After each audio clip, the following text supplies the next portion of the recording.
every butt duel, make sure you keep at it. You've got to give it everything. You've got to make the sacrifices. Now, not when you're 20, now. You've got all those guys, AJ, everybody up at that English Institute, go and look at all the pictures around the wall. All got to make horrible sacrifices.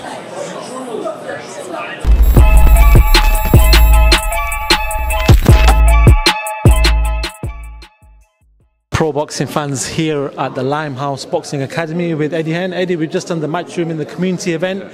It was fun. Yeah, a lot of people, 2 people won tickets. Just talk to me about how important it is for you guys to give back to grassroots boxing. Yeah, I think that any time you can make a difference to the direction of a young person's life, you know, we should never underestimate the power that some people have in that respect, especially fighters. For me to give 3 or 4 hours to come down here and maybe for some kid to leave here and go, do you know what? I need to do this. I need to work harder. I want to be successful as that. Oh, I love, you know, that's a legacy that, you know, fighters and even myself is much stronger than anything we could achieve in boxing. So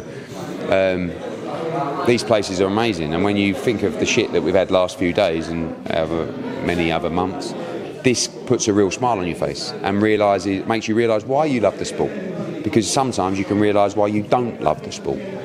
But this is very different. This is very raw. I don't care about purse bids down here or broadcasters or even drug testing or VADA or UCAD. They don't even know what that is. It's just a naivety to come in and experience a new environment to improve your physical health, your mental health, respect, manners, discipline. And maybe go on and be a champion. But that's not just what it's all about when you walk through an amateur boxing club. Does the government, do more people at the top need to look at this, look at boxing clubs? We know that at some point it's not really that invested into it. Do we need to be sending that message out as a boxing community? Yeah, I think that the problem with boxing on many different levels is the way it's perceived. So many people think that boxing is, I don't know, violent or underworld or just people from deprived areas having a fight. You know, people who can walk through these doors come from all kinds of different backgrounds. You know, and this is a universal experience here. And when you become part of a gym, you become part of a family. You build different relationships, you know, you get different guidance, you have different mentors, and it will change your life. But the problem is, I mean, this is a place that's actually funded by the government. This is an unbelievable facility. We need more places like this. It's free.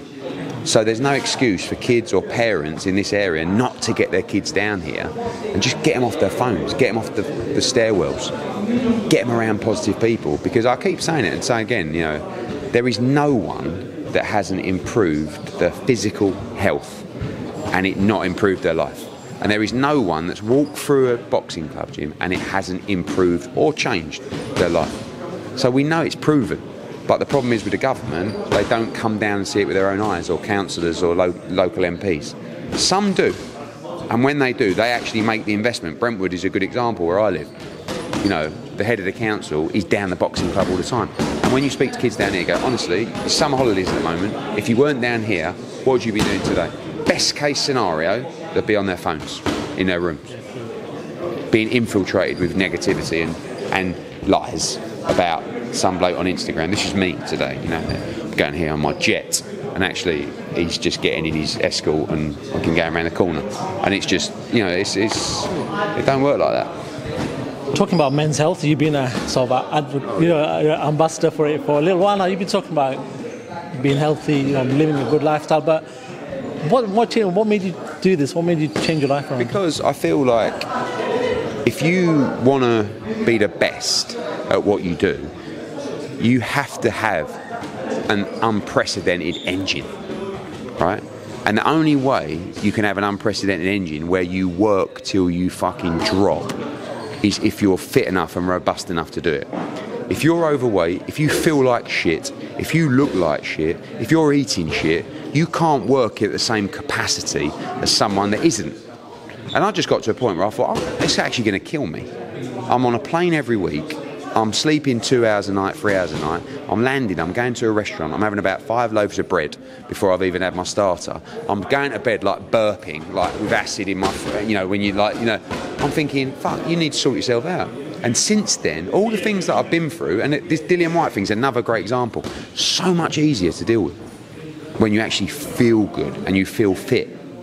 And like I said to you before, there's no one that hasn't started exercising more and being healthier that has not improved their life. It's actually impossible.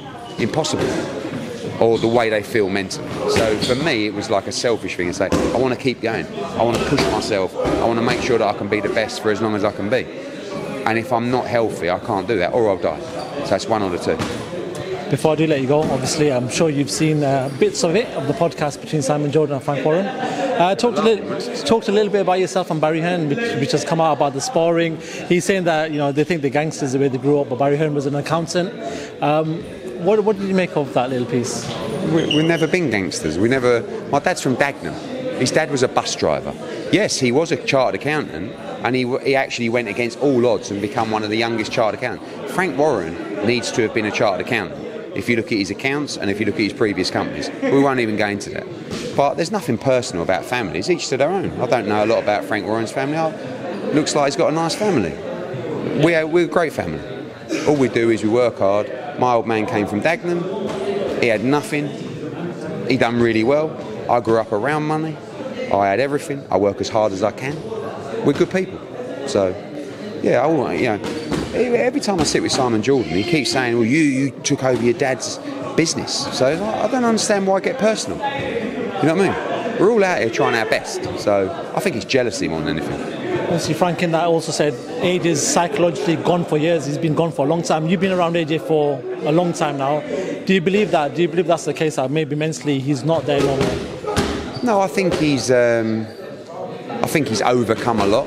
I think when you come from a normal background and you're thrown into the limelight and you live in a bubble and you can't leave your house and without cameras it's very difficult to come to terms with that. Do you know what I mean? Because you weren't built for that life. But he's had to overcome certain things. He's overcome criticism. He's overcome defeats. I don't know.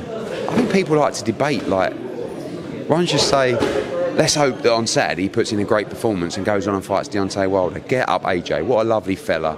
Great for British boxing, what he's done. And he's still out there today giving it his all. We feel, physically, mentally, in a great place. But we'll see on Saturday. Finally, before I let you go, I'm not sure if you've seen it, but Tyson Fury's got a docu-series with Netflix right now, and the Sun sort of reported some of the quotes. One of them is about Anthony Joshua. He goes, I can't get him in the ring for any amount of money I've offered him. I've offered him the world title shots, extremely large amount of money, but it's never going to happen. That fight's never going to happen. But what do you make of that? Everyone's got their own side to the story, isn't it? I think people believe our side a lot more nowadays, but I think they should have fought by now, and hopefully they can do. But first Hellenius, then Wilder, and hopefully Fury. Actually, last one, Bivol. I spoke to you about Bivol yesterday. Any opponents in mind? Not really. Needs a defence in November, and then hopefully the winner of Better Be against Smith. Yeah, and thank you very much.